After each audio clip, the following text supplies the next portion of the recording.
MBBS in just 16 lakhs. Kyrgyzstan, Central America, Russia, Georgia. Orbit Global Education.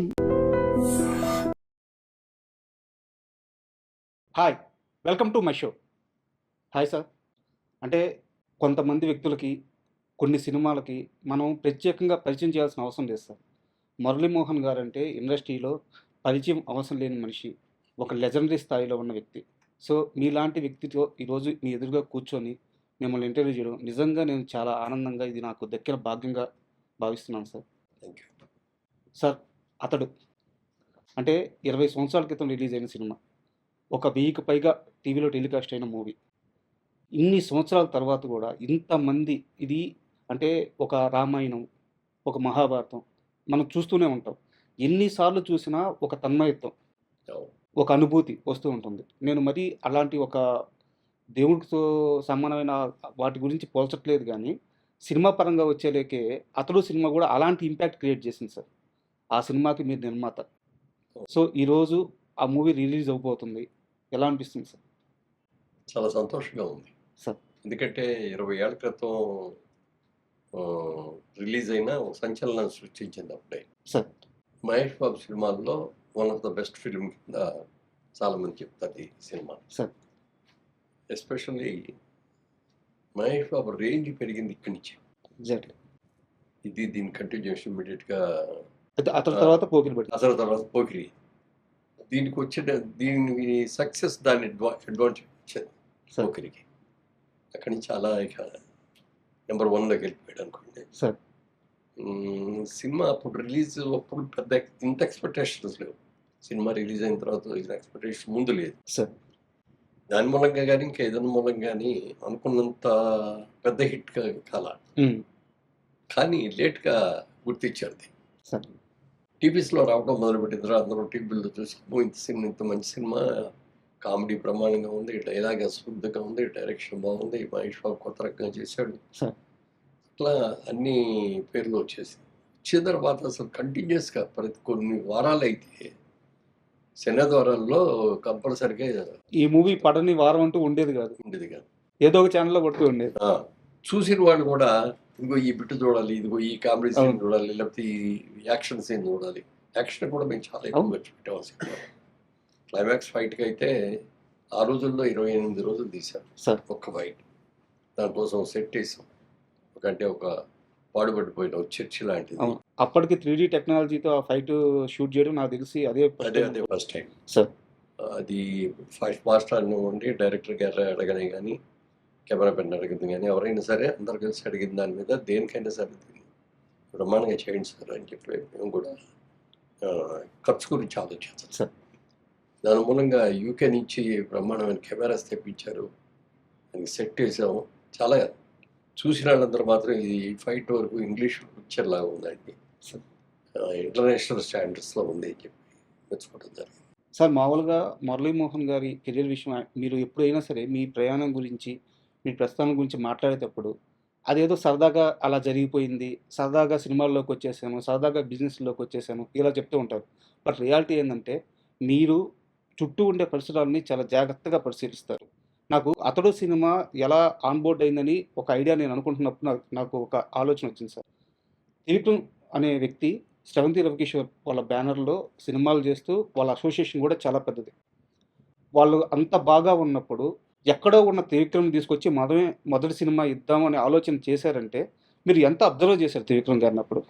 అంటే అప్పుడు చాలా సినిమాలకి బ్యాక్గ్రౌండ్లో ఉండి వర్క్ చేసేవాడు ఆయన. సార్. సబ్జెక్ట్ సెలక్షన్ కానీ, సబ్జెక్ట్ వర్క్ చేయటం కానీ, లేకపోతే అతని సొంత సబ్జెక్ట్ అవ్వటం కానీ, ముఖ్యంగా స్క్రీన్ ప్లే, డైలాగ్స్ కంప్లీట్గా అతనే చేశాడు. ఆ సినిమాలన్నీ సక్సెస్ అని చూసిన తర్వాత రోజు నేను ఆ బ్రదర్ కిషోర్ గారు ఇద్దరం కలిసి కూర్చొని మనం నెక్స్ట్ పిక్చర్ త్రివిక్రమ్కి ఇస్తే ఎట్లా బాగుంటుంది, అతన్ని మనం డైరెక్ట్ కూడా చేయొచ్చు కదా, స్క్రీన్ ప్లే బాగుంటుంది, మాటలు బాగుంటున్నాయి, అన్ని రకాలుగా బాగుంది, మనం ఫస్ట్ టైం ఛాన్స్ మనం ఇద్దాము. అప్పటిదాకా అసోసియేషన్ అయితే లేదు మీకు త్రివిక్రమ్తో?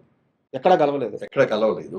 కాబట్టి ఆ సినిమా రిలీజ్ అయినప్పుడు అక్కడ పరిచయం చేసిన తెలుసు తప్ప అంతకంటే పెద్ద క్లోజ్ పరిచయాలు లేవు.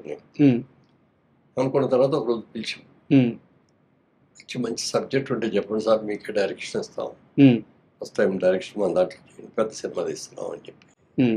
అంటే సార్ మీరు ఇచ్చినందుకు చాలా సంతోషం అండి, కానీ మన రవికిషోర్ గారికి మాట ఇచ్చాము,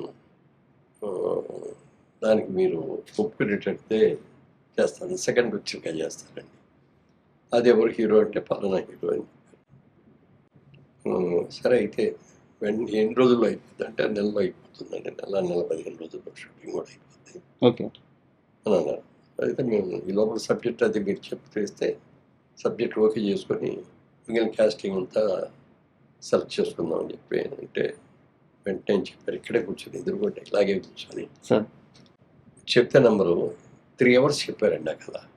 నేను మా బ్రదరు ముగ్గురే, ఎవరికి చెప్పేసి లోపలికి ఎవరు రావద్దు, డిస్టర్బ్ చేయొద్దని ఫోన్లు కూడా స్విచ్ ఆఫ్ చేసుకొని కూర్చొని సినిమా మా కళ్ళ కట్టినట్టు చూపించారు సినిమాని, ప్రతి షాట్ ఎలా ఉన్నది అనేది చూసిన తర్వాత అప్పుడు అనిపించింది డెఫినెట్గా డైరెక్టర్గా కూడా చాలా మంచి పేరు తీసుకుంటాడు, స్క్రీన్ ప్లే బ్రహ్మాండంగా ఉంది, డైలాగ్స్ చాలా బాగున్నాయి అని అనుకున్నాం.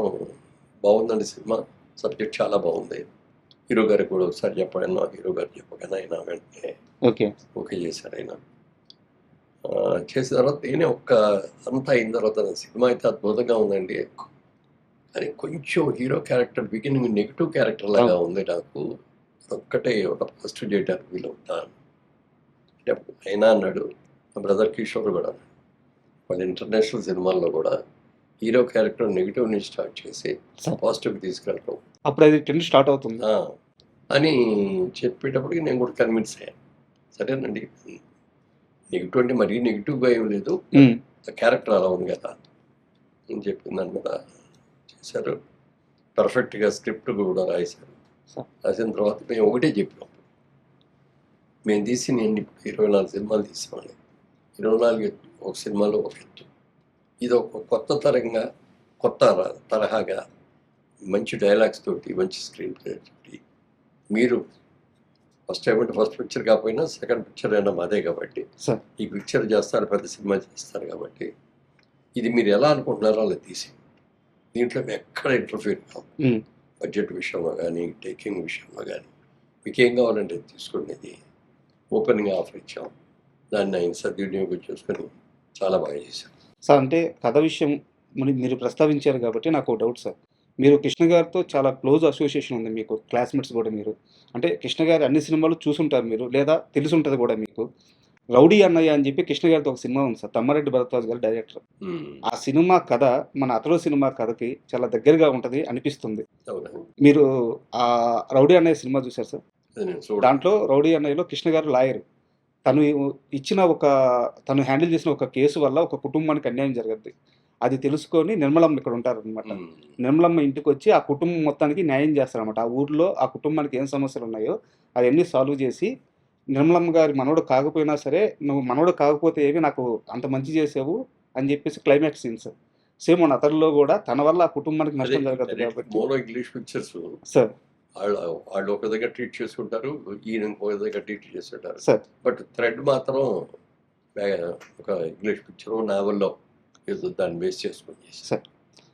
సార్ అండ్ ఇప్పుడు ఈ రిలీజ్ విషయానికి వస్తే నిన్న ప్రెస్ మీట్ జరిగింది సార్, మనకి 2 days బ్యాక్ ప్రెస్ మీట్ జరిగింది.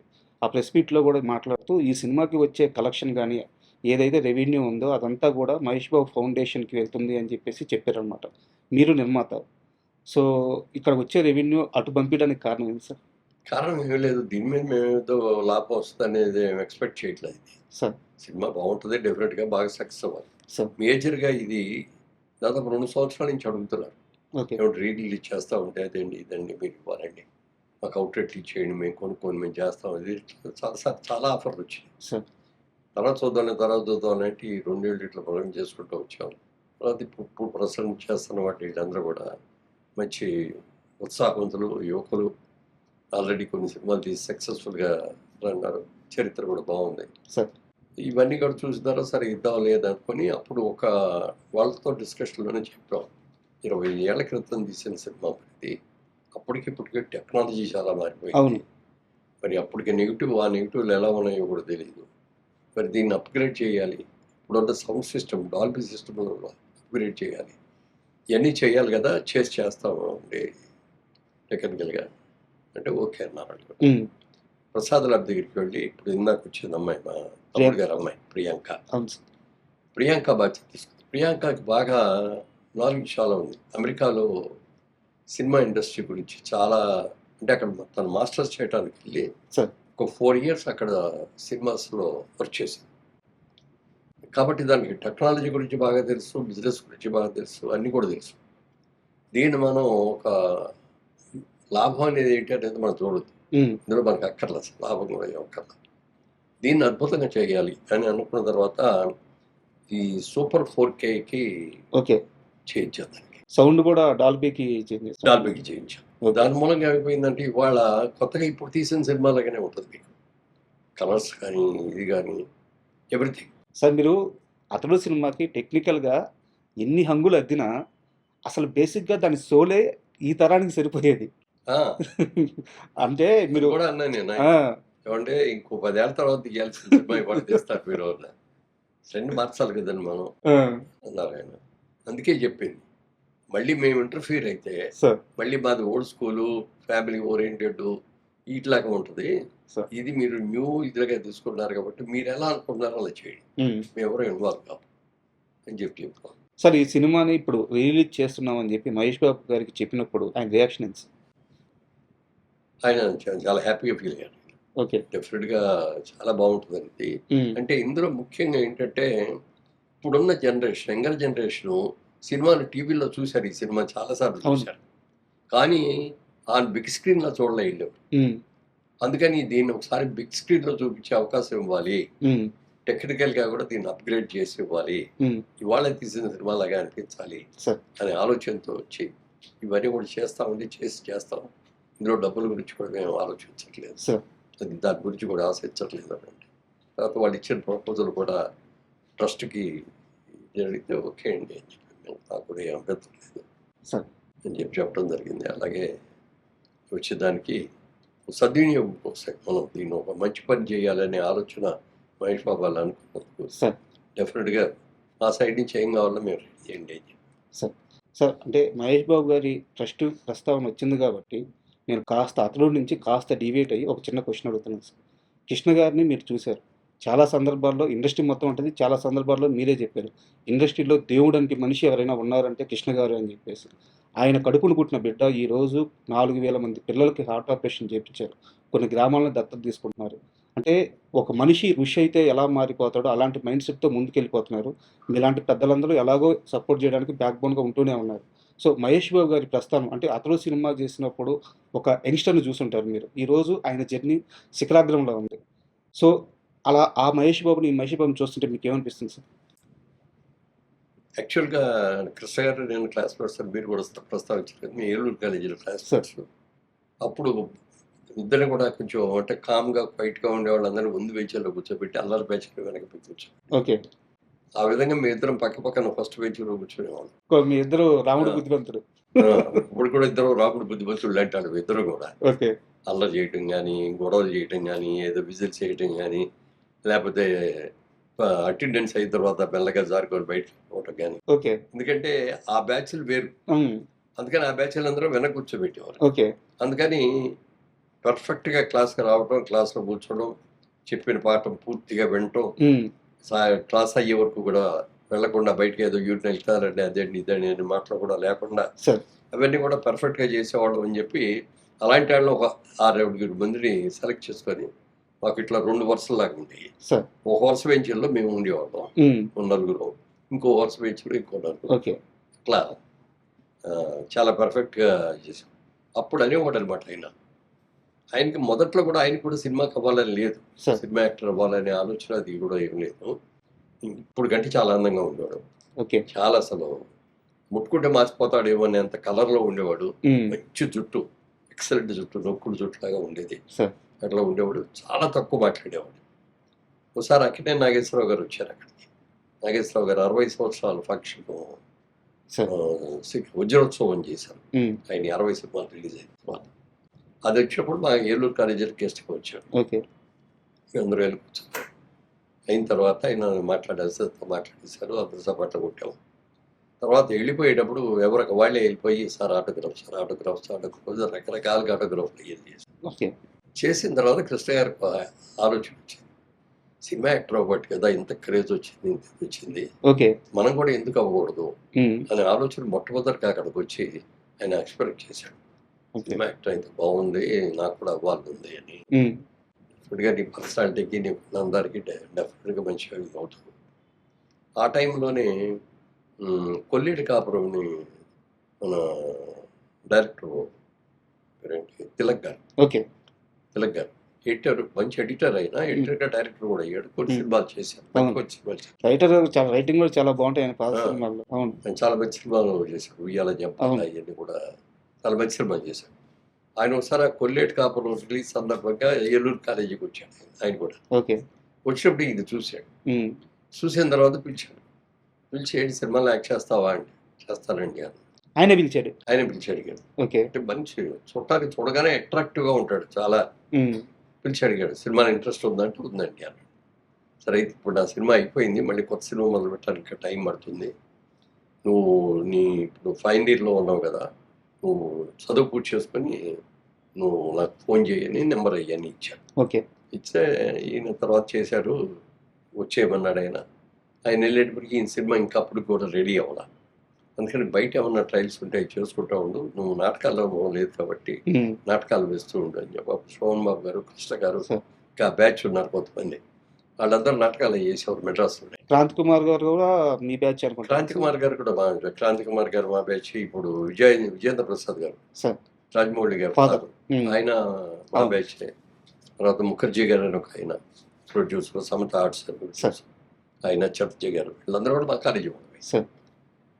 సరే అనుకున్నట్టుగా ముందు సక్సెస్ కాలేదు, యాక్టర్గా ఏమీ పొజిషన్ రాలేదు. పెళ్లి చేసుకొని ఇంటికి వచ్చేసిన తర్వాత ఆదిల్ సుబ్బారావు గారు పేపర్లో అడ్వర్టైజ్మెంట్ ఇచ్చాడు, కొత్త వాళ్ళు పెట్టి సినిమా తీస్తాను, ఉమ్, ఇంట్రెస్ట్ ఉన్న వాళ్ళు బాగున్నాడు అప్లై చేసుకుంటే అప్పుడు ఈయన అప్లై చేశాను. ఉమ్. దానికి ఇంటర్వ్యూకి పిలిచారు, చూసారు, సెలెక్ట్ చేశాను. తేనె మనసు. ఫేమస్ అలా యాక్టర్ అయ్యాడు. నేను బాగా ఆయన ఏదైనా రిలీజ్కి వస్తే, విజయవాడ వస్తే ఫోన్ చేసేవారు, నేను వెళ్ళి కలుస్తూ ఉండేవాడిని. సార్. తర్వాత మా బిజినెస్ కోసం నేను కోయంబత్తూరు వెళ్ళాల్సి వస్తూ ఉండేది. కోయంబత్తూరు తిరిగి వచ్చినప్పుడు మెడ్రాస్లో ఒక రోజు ఆగిపోయి నేను కృష్ణ గారిని కలుసుకొని అక్కడ ఆయన ఆ రోజంతా గడిపి ఆ రోజు రాత్రి మెయిల్కి వెళ్ళి కొన్ని అలా చాలా మంచి సినిమాలు వస్తున్నాయి, ఇది వస్తాయని అన్నీ చెప్పేవాడు, డెవలప్మెంట్ అయ్యేది. సార్. అలాంటి వ్యక్తి స్వయం శక్తితో వచ్చాడు. వెనక బ్యాక్గ్రౌండ్ ఎవరు ఉండి చేసింది ఇది కాకుండా స్వయం శక్తితో వచ్చాడు. ఆ గుండుగేర్ సినిమాతోటి ఒకసారి 116 తోటి అసలు ఎక్కడికి వెళ్ళిపోయాడు. ఇంకా అన్ని ప్రయోగాలు కదా. సినిమా రిలీజ్ అయిన తర్వాత ఒక్కసారిగా 15 సినిమాలు 18 వచ్చింది. ఉమ్, అక్కడి నుంచి అంత చేశాడు. ఇవన్నీ ఇప్పుడు మహేష్ బాబుకి వచ్చేటప్పటికి కృష్ణ గారి అబ్బాయి, బిగినింగ్లో అంతా కృష్ణ గారి ఆ అబ్బాయి లెగసీ అయితే ఉంది. ఆ? ఆ లెగసీ అయితే ఉంది. లెగసీ ఉంది కదా, అది ఒకటి బాగా హెల్ప్ చేసింది. ఉమ్, తర్వాత ఇతనికి బాగా ఇంట్రెస్ట్ అని చెప్పి యంగ్ హీరో చిన్నప్పటి నుంచి కూడా క్యారెక్టర్లు అవును. చేశాడు. మేము ముగ్గురు కలిపి ఒక సినిమా కూడా చేసాం, సినిమా పేరు గుర్తులేదు నాకు, సార్. బ్రదర్స్ లాగా చేసాం. ఓకే. అందరూ కూడా ఫైట్స్ గీట్స్ ఇవన్నీ కూడా చేశాం. ఉమ్, అప్పుడు అనుకున్నాం మహేష్ బాబు కూడా చాలా పెద్ద యాక్టర్ అయిపోతాడు, కృష్ణ గారు లాగా పెద్ద యాక్టర్ అవుతాడు ఉమ్. అని ఊహించాం. అందుకంటే కూడా ఎక్కువగా పెద్ద యాక్టర్. కృష్ణ గారు అనేవారు సార్ ఆ టైంలో. కృష్ణ గారికి బాగా కాన్ఫిడెన్స్, ఓకే. మంచి యాక్టర్ అవుతాడు వీడు. ఉమ్, అంటే రమేష్ ముందయ్యాడు, అవును. రమేష్ అయ్యేటప్పుడు ఇంకా చిన్నాడు. అప్పుడు కూడా అనే ఉంటున్నాడు, రమేష్ కూడా అవుతాడు, రమేష్ కూడా బాగుంటుంది, రమేష్ కంటే కూడా మహేష్ ఉమ్, ఎక్కువ ఇది అవుతాడు. అలా మంచి యాక్టర్ అవటం. ప్రతి సినిమా నాన్నగారి దగ్గరికి తీసుకెళ్ళిపోయాడు. కథ వినమని అడిగేవాడు సార్. మహేష్ బాబు కూడా. కథలు అవన్నీ నువ్వే ఇండివిజువల్గా నువ్వు సెలెక్ట్ చేసుకో, ఓకే. నువ్వు ఎరగాలి. నేను చెప్పి నేను ఇది బాగుంది, ఇది వద్దు, ఇది బాగాలేదు అని చెప్పడం బాగుంది సార్. ఆ నిర్ణయాధికారికి కొడుకు ఇచ్చేసాడు. అతను అలాగే మంచి సెలెక్ట్ చేసుకోవడం, మంచి బ్యానర్లు సెలెక్ట్ చేసుకోవడం, అలాగే మంచి డైరెక్టర్ని చేసుకోవడం, అవన్నీ కూడా చేసి సక్సెస్ అయ్యాడు. మా సినిమా కూడా వచ్చిన తర్వాత మేము అదే అనుకున్నాం. అప్పుడు కృష్ణ గారితో ఒక సినిమా చేసాం అంతే సార్. మా బ్యానర్లో. అందులో నాగార్జున గారి హీరోను, కృష్ణ గారి ఫాదర్, నాగార్జున గారి ఫాదర్గా కృష్ణ వారసుడు. వారసుడు. సార్. ఆ వారసుడు అడిగితే ముందు నేను చేయనయ్యా ఆ క్యారెక్టర్ అది అన్నాడు. అని మళ్ళీ కొద్ది రోజులు అయిన తర్వాత మళ్ళీ ఆయనే ఫోన్ చేసి సరే ఒకసారి కథ వచ్చి చెప్పమనంటే అది హిందీ సినిమా, అది హిందీ సినిమా రీమేక్. అది ముందు హిందీ పిక్చర్ చూడండి సార్ అన్నాం. హిందీ పిక్చర్ చూసి అరేంజ్ చేసాం. అది చూసేసి బాగుంది, క్యారెక్టర్ బాగుంది, చేస్తున్నాలే అని అలా చేశాను. ఈ మహేష్ బాబుని కూడా మరి దాన్ని అంటే ఇద్దరు యాక్టర్గా ఉన్నప్పుడు కొన్ని సినిమాలు కలిసి చేయడం కానీ, లేకపోతే కృష్ణ గారి అబ్బాయి కానీ, కృష్ణ గారి ఫ్రెండ్ కానీ మొత్తం మీద మేము డేట్లు అడగగానే వెంటనే ఇచ్చాను. ఓకే. సో అన్నీ సక్సెస్ఫుల్గా జరిగినాయి, అందరూ హ్యాపీగా ఉన్నాం. ఈ సినిమాని ఇవాళ యంగర్ జనరేషన్కి చూపించారు. అప్పుడు చూసిన వాళ్ళు అందరూ బాగానే చూశారు. యంగర్ జనరేషన్ 20 ఏళ్లలో వచ్చిన పెరిగిన జనరేషన్ అంతా అందరూ సినిమా చూశారు. సార్ టీవీలో అందరూ సినిమా చూశారు, లేకపోతే ఏదో యువతకి అన్ని రకాల అతడు సినిమా చూడని ఇల్లు 2 తెలుగు రాష్ట్రాల్లో లేదంట. లేదు, ఇది నిజంగా నిజం. ఎందుకంటే సినిమా ఇక్కడే కాదు, సార్ ఈవెన్ అదర్ కంట్రీస్కి వెళ్తే ఎక్కడికి వెళ్ళినా మీ సినిమా అదనంగా ఉందండి. ఆ యంగర్ జనరేషన్, అక్కడున్న యంగర్ జనరేషన్కి మురళీమోహన్ పెద్ద యాక్టరు, బోల్డ్ సినిమాల్లో చేశాడు ఇది అని చెప్తాంటే వాళ్ళకి ఏం అర్థమయ్యేది కాదు. సార్ అతడి సినిమా చూసాక సినిమా తీసింది ఈయనే అనగానే ఒక్కసారి అవునా అని వచ్చి షేక్ ఇది ఒక గుర్తింపు అయిపోయింది. ఇదో గుర్తింపు అయింది. యాక్చువల్గా నేను అందులో యాక్ట్ చేయను సార్, నాకు ఏం క్యారెక్టర్ కూడా లేదు, నేను చేయలేదు. అందుకని మా సినిమాల్లో తీసిన సినిమాల్లో నేను ఉండాలి కంపల్సరీగా, లేకపోతే నా వేషం బాగుంటేనే సబ్జెక్ట్ సెలెక్ట్ చేసుకోవాలనేది మేము ఎప్పుడు పెట్టుకోలేదు. సార్ సినిమా బాగుండాలి, సినిమా సక్సెస్ అవ్వాలి, అందులో క్యారెక్టర్ ఎలాంటిదైనా సరే అలా చేసుకుంటూ వచ్చాను. మళ్ళీ అతడు సినిమా విషయానికి వస్తే సార్, అంటే మీకు ఒక బ్యూటీ చెప్తాను. బ్యూటీ అనే వర్డ్ ఎందుకు వాడానంటే, అతడు సినిమాకి ఈ రోజుకి ఏజ్ అయిపోవాలి, అతడు నిర్మాతకి ఈ రోజుకి ఏజ్ అయిపోవాలి, అతడు హీరోకి ఈ రోజుకి ఏజ్ అయిపోవాలి, అతడు హీరోయిన్కి కూడా ఈ రోజుకి ఏజ్ అయిపోవాలి. అవును, ఇప్పటికి కూడా హీరోయిన్గా చేస్తుంది. ఇప్పటికీ హీరోయిన్గా చేస్తున్నా, చాలా అందంగా కనిపిస్తున్నారు స్క్రీన్లో. ఏం సార్ ఈ సీక్రెట్ ఏం సార్? అతడు సినిమాకి పనిచేసిన వాళ్ళందరూ అలాగే ఉండిపోతున్నారు. అలాగే, ఈవెన్ కెమెరామెన్ అలాగే ఉన్నాడు, మరి డైరెక్టర్ గారు కూడా టాప్లో ఉన్నాడు. అవును, ఏ విధంగా చూసినా ఆ టీం అంతా కూడా టాప్లోనే. అవును, ఇప్పటికీ కూడా 20 ఏళ్ళ తర్వాత. 20 ఏళ్ళ తర్వాత కూడా. సో ఇది మరి దీన్ని ఇప్పుడు యంగర్ జనరేషన్ అందరికి కూడా థియేటర్కి వెళ్ళి కూర్చొని సినిమా చూడాలి సార్. ఇప్పుడు ఏమిటంటే వీడియో చూస్తున్నాం అనుకోండి, టీవీలో చూస్తున్నాం అనుకోండి, ఫోన్లు వస్తాయి, ఫోన్ మాట్లాడుతూ ఉంటాం, లేదా మధ్య మధ్యలో బయటకు వెళ్ళి వస్తూ ఉంటాం. అప్పుడు థియేటర్లో కూర్చొని సినిమా చూసేటప్పుడు ఏమిటంటే అది మొత్తం డార్క్ అయిపోతుంది కదా, ఒక స్క్రీన్ తప్ప ఇంకేముండదు, పక్కన ఉన్న వాళ్ళు కూడా మనకు కనపడదు. ఇంక ఎంతసేపు మన కాన్సన్ట్రేషన్ అంతా స్క్రీన్ మీదే ఉంటుంది సార్. అది దాంట్లో ఎక్కువ సక్సెస్. తర్వాత ఇంట్లో మీరు ఒంటరిగా సినిమా చూసిన దానికి థియేటర్లో జనం మధ్యలో కూర్చొని సినిమా చూసిన దానికి లాట్ ఆఫ్ డిఫరెన్స్. అంతే కదా సార్. ఎందుకంటే ప్రజలు ఎక్కడ రియాక్ట్ అవుతున్నారు, ఎక్కడ చప్పట్లు కొడతారు, ఎక్కడ బాగుంది అంటున్నారు, ఇవన్నీ కూడా థియేటర్లో తెలుస్తాయి. అందుకని థియేటర్లో చూసేటట్టుగా ఇప్పుడు సౌండ్ సిస్టమ్స్ కానీ ఇది కానీ ఎవ్రీథింగ్ అప్గ్రేడ్ చేశారు. కాబట్టి పైగా హైదరాబాద్లో ఉండేవాళ్ళ కోసం అని హైటెక్స్లో కూడా అవును నిన్న రిలీజ్ చేయడానికి వేరేగా చేయాలి. అవును, ఇప్పుడు దీనికోసం చేసిందంతా చాలు, సరే అది కూడా చేయండి ఎంతైనా పర్వాలేదు, ఆ ఒక్క ప్రింట్ రిలీజ్ అయ్యాయి, అది అక్కడ రిలీజ్ చేద్దాం. ఎందుకు సార్ ఇంత స్వార్థం? మీ ఫ్రెండ్ కొడుకనే అట్లా 2 కోట్ల కొడుకు అనేది ఉంటుంది డెఫినెట్గా. మంచివాడు, చాలా మంచి వ్యక్తి. కృష్ణ గారు ఎంత మంచిగా ఉంటాడో బాబు కూడా అంత, మహేష్ బాబు కూడా అంత ఇదిగా ఉంటాడు, ఎప్పుడు నవ్వుతూ ఉంటాడు వాళ్ళ నాన్నగారు లాగానే. ప్లస్ మా బ్యానర్ కూడా మంచి పేరు కదా. అంతే కదా సార్. దానికి అతను సినిమా ఇన్ని సినిమాలు తీసిన 25 సినిమాల్లో మిగిలిన గురించి చెప్పేదానికంటే అవును అతను ముందు చెప్పిన తర్వాత మిగిలిన చెప్తారు. సో అందుకని వాళ్ళ అప్గ్రేడ్ చేసి జనానికి మళ్ళీ ఒకసారి బాగా చూపించాలనే ఉద్దేశంతో చేసి. సార్ నిన్న ప్రెస్ మీట్లో మీరు మాట్లాడుతూ ఆ నాజర్ గారి క్యారెక్టర్కి సోమబాబు గారిని అడిగాను. సో నన్ను హీరోగానే జనాలు గుర్తుపెట్టుకోవాలి, ఆ వేషం వేరేని సున్నితంగా దర్శించాలని మీరు చెప్పారు సార్. బట్ నా డౌట్ ఏంటంటే సినిమా రిలీజ్ అయిన తర్వాత సోమబాబు గారిని కలిసారా? ఇలాంటి ఒక వేషం సార్ మాట్లాడారా సార్? మాట్లాడతారు, సినిమా చూశారన్నాడు, చాలా బాగుంది సినిమా అని చెప్పి అప్రిషియేట్ చేశాడు. ఓకే, కానీ మీరు చేస్తే ఇంకా దట్ రీజన్ చాలా బాగుండేదండి అన్న. అంటే నీకు తెలుసు కదా, నాకు ఒకసారి నేను డెసిషన్ తీసుకుంటే దాన్ని దాటుతాం సార్. సోన్ బాబు అనగానే హీరోగా కనపడాలి, హీరోయిన్లతో ఉండి పాటలు పాడుతూ మంచి సీలింగ్ చేస్తూ అట్లాగే ఉండాలి తప్ప సోన్ బాబు అనగానే ఓల్డ్ క్యారెక్టర్ చేసి, లేదా తాత క్యారెక్టర్ చేసి, లేకపోతే గుంటేడుగా గుడ్డేడుగా చేసి, బెడ్ మీద మంచం మీద ఉండే పేషెంట్ లాగా చేసి అట్లాంటివి నేను చేయను. ఎవరికైనా నేను బతుకున్నా లేకపోయినా శోభన్ బాబు అనగానే ఒక అందంగా కంటే ఒక అబ్బాయి కనపడాలి. శోభన్ బాబు అంటే ఒక అందగాడు అంతే. నేను అలా ఉండాలని అంటున్నా, అలాగే రిటైర్ అయిపోయాను. చాలా ఆఫర్లు వచ్చిన తర్వాత కూడా నేను ఏది కూడా యాక్సెప్ట్ చేయలేదు. ఇది ఇప్పుడు మా దాంట్లో ముగ్గురు మిత్రులు అనే సినిమాలో డేట్లు అడిగి సబ్జెక్ట్ చెప్పగానే వెంటనే ఒప్పుకున్నాడు ఆయన. ఉమ్, ఆయన, నేను, చంద్రమోహన్ ముగ్గురు హీరోలు అనమాట. అవును పెద్ద హిట్ అయింది, చాలా పెద్ద హిట్ అయింది అది. అట్లా ఏమాత్రం అవకాశం ఉండకుండా చేసేవాడిని అన్నాడు. సార్. తర్వాత ఇవాళ నేను ఈ రియల్ ఎస్టేట్ వ్యాపారం చేస్తామంటే దీనికి గీతోపదేశం చేసింది కూడా సోమవారం గారే నాకు. సార్. కురుక్షేత్ర యుద్ధంలో కృష్ణుడు చేసినట్టు అర్జునుడు ఇక నేను చేయను, అందరూ కూడా నా ఫ్యామిలీ మెంబర్స్, బ్రదర్స్, కజిన్స్ వీళ్ళందరూ ఉన్నారు, వీళ్ళందరూ మీద నేను వాడాలు వేయటం, చప్పటం అనేది నాకు నచ్చట్లేదు, నేను చేయను అని చెప్పి దిగితే సార్. అప్పుడు గీతోపదేశం చేస్తాడు కృష్ణుడు. చేసి ఇది అనుకోకూడదు, అసలు ఇట్లాంటి మనసులో పెట్టుకోకూడదు అని చెప్పాడు. అక్కడి నుంచి మళ్ళీ యుద్ధం చేస్తాడు. ఉమ్, అలాగే నన్ను అడిగాడు ఒక రోజున, మురళీమోహన్ గారు మీరు ఎర్నింగ్స్ అన్ని ఏం చేస్తారు, మీరు ఎక్కడ ఇన్వెస్ట్ చేస్తారా అని.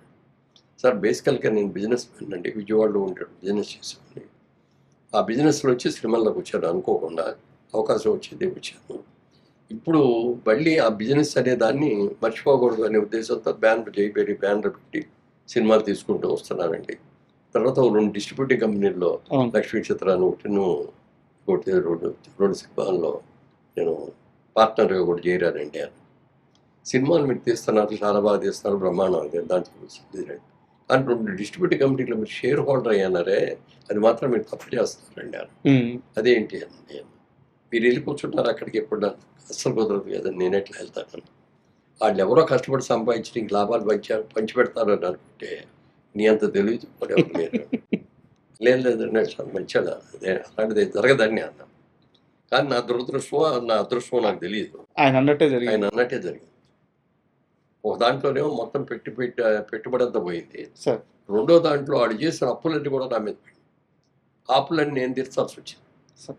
అప్పుడు ఆ అప్పులు ఇచ్చిన వాళ్ళందరూ కూడా, ఫైనాన్సర్స్ అందరూ కూడా పిలిచి, నాకు సంబంధం లేదు, అయినా సరే కంపెనీలో నేను పార్ట్నర్గా ఉన్నాను కాబట్టి చేయాల్సి వస్తుంది, అందుకని మీకు వడ్డీలు ఇవ్వను, మీకు ఒరిజినల్గా ఎంత ఇచ్చారో అంతలో 50% ఇవ్వగలను, నేను అంతకు మించి ఇవ్వలేను, సార్. అది మీరు యాక్సెప్ట్ చేస్తూ వచ్చి తీసుకోండి, ఉమ్, ఓ 2 నెలల రోజులు అటు ఇట్లో ఇచ్చేస్తాను అందరికి. అలా కాదు అని అనుకుంటే మీ ఇష్టం, కోర్టుకు వెళ్తారు, ఏం చేస్తారు మీ ఇష్టం. నా దగ్గర కెపాసిటీ లేదు ఇచ్చింది.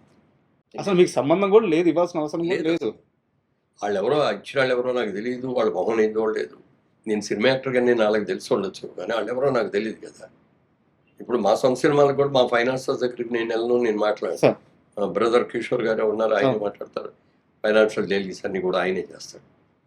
సరే ఏదేమైనా ఒక మంచి సినిమా, మళ్ళీ ఒక కొత్త సినిమా లాగే. అంటే 20 ఏళ్ళ తర్వాత ఈ సినిమా సక్సెస్ అయితే మనం ఇంకా బతికే ఉన్నాం, మనం ఇంకా సినిమా ఇండస్ట్రీలోనే ఉన్నాం, మన పేరు రావాలని ఆ ఇన్స్పిరేషన్తో మళ్ళీ ఇంకో సినిమా తీయగలగాలి, మొదలు పెడదామని కూడా ఉంది.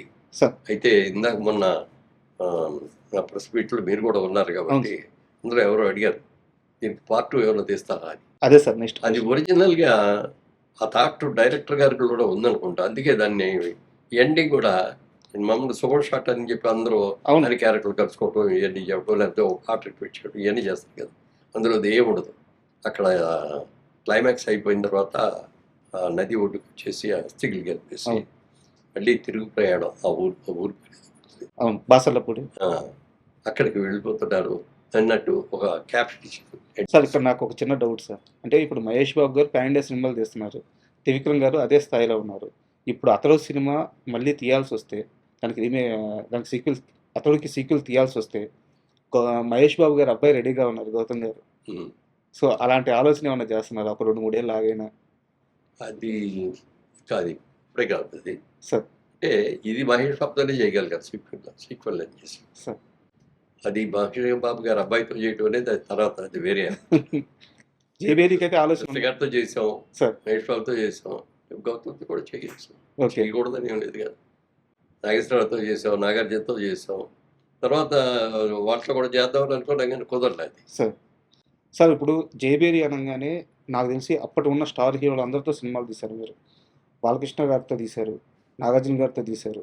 బట్ నా డౌట్ ఏంటంటే మీరు ఎక్కడికి పోయినా సరే నా తమ్ముడు అని సగర్వంగా చెప్పుకుంటారు చిరంజీవి గారి గురించి. అంటే చిరంజీవి నాతో ఫస్ట్ సినిమా చేసినప్పుడు కూడా అతను పెద్ద టాప్ రేంజ్కి వెళ్తాడని చెప్పిన వ్యక్తి మురళీమోహన్ గారు. మీరు అంత గ్రాండ్గా సినిమాలు తీస్తున్నప్పుడు, అంత వేగంగా ముందుకెళ్తున్నప్పుడు చిరంజీవి గారితో ఎందుకు సినిమా ఫైనల్ కాలేదు? అంటే తీయాలని మనసులో చాలా కోరుకుండేది సార్, చాలా సందర్భాల్లో కూడా కలుసుకున్నాం. కలుసుకున్నప్పుడు చెప్పాడు అనమాట, ఉమ్, సబ్జెక్ట్ మెయిన్ కదా అన్నయ్య, మంచి సబ్జెక్ట్ చూడండి అన్నాడు. ఓకే అప్పుడు మేమేంటంటే అప్పట్లో ఎక్కువ రీమేక్లు చేసేవాళ్ళం. సార్. ఏదో లాంగ్వేజ్లో రిలీజ్ అయిన సినిమా చూసేసుకొని దాని రైట్స్ అది మళ్ళీ చేసుకున్నాం.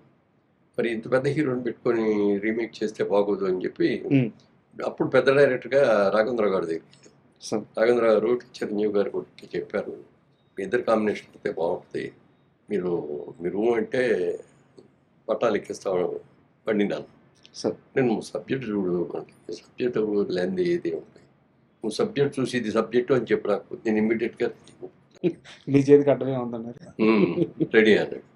కానీ మరి అది ఆ కాంబినేషన్ ఎందుకో కుదరలేదు. సార్. మా ముగ్గురు కాంబినేషన్తో చేద్దామని అనుకున్నాం. అది ఏ పెరి బ్యానరు, చిరంజీవి గారు, రాఘవేంద్రరావు గారు అని అనుకున్నాం. అది సార్.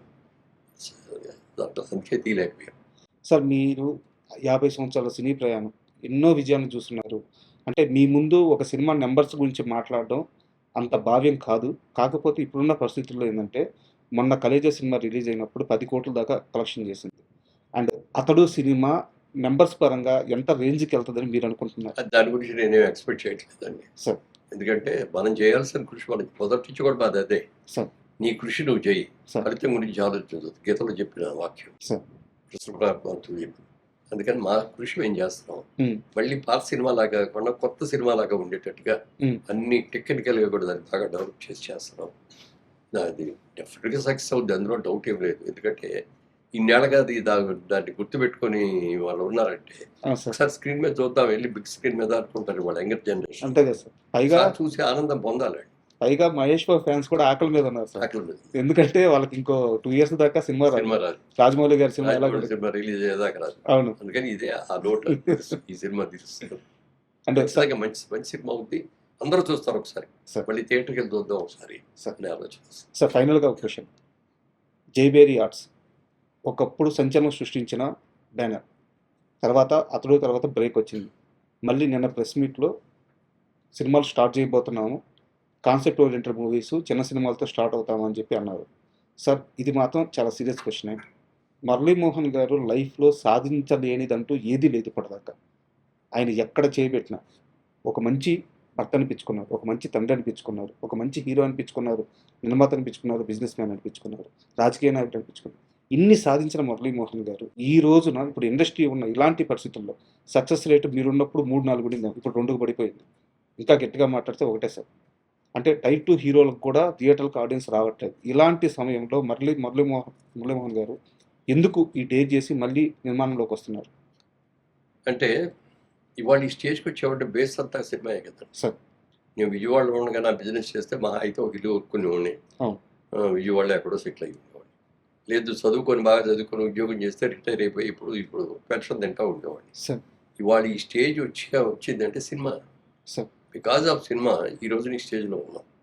మరి ఈ సినిమాని మర్చిపోకూడదు కదా మనం, అందుకని సినిమా చేద్దాం.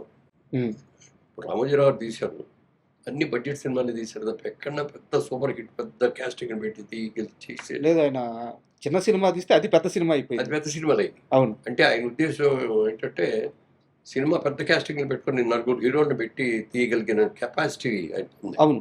ఆ సంస్థ అడిగిందంటే హీరోలు కూడా డేట్లు ఇచ్చేస్తారు, డబ్బుల గురించి కొదవలేదు, వాళ్ళు చేసేస్తారు. కానీ ఆయన చిన్న సినిమా తీసి పెద్ద సినిమా చేయాలి అన్న ఆలోచనలు వచ్చి కూడా ఇప్పుడు నేనేంటంటే మధ్యలో గ్యాప్ వచ్చింది, సిస్టమ్ మారిపోయింది. ఈ గ్యాప్లో పెద్ద సినిమా చేసేదానికంటే కూడా ఒక చిన్న సినిమాతోనే స్టార్ట్ చేద్దామని అనుకుంటున్నాం. మీరు ఆ రోజున ప్రశ్నలో అడిగిన రోజులు అక్కడే అన్నా నేను, రేపటి నుంచి నాకు అన్ని ఈ ఫోన్లే వస్తాయన్నాను. ఆ రోజు మధ్యాహ్నం నుంచి మొదలైపోయింది. అవునా? నా దగ్గర మంచి సబ్జెక్ట్ ఉందని సబ్జెక్ట్ చెప్తామండి. పెద్ద సినిమా అంటూ చేస్తే వారసులు సీక్వెల్ చేస్తాం. అవునా? దాంతో ఇది ఈజీ కదా. అవును. Director easy, hero easy, banner easy. So launch చేయొచ్చు అయితే మీరు గౌతమ్? అదే ఆ సైడ్ నుంచి రావాలి. ఓకే. ప్రజలు అనేది మన సైడ్ నుంచి. మీరు రెడీగా ఉన్నారు? రెడీ. Okay, super.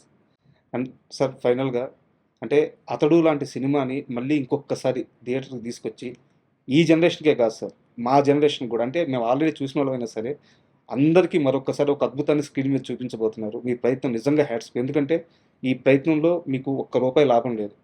మీరు చేస్తుంది ఒక మంచి కాజ్ కోసం, ఒక మంచి సినిమాని మళ్ళీ తీసుకొస్తున్నారు. ఈ ప్రయత్నం సూపర్ డూపర్ హిట్ అవ్వాలి, మళ్ళీ మనం ఇలాగే కూర్చొని మరో మంచి ఇంటర్వ్యూ చేయాలి. And thank you very much. ప్రేక్షకుల అందరికి కూడా నా శుభాకాంక్షలు తెలియజేస్తానండి.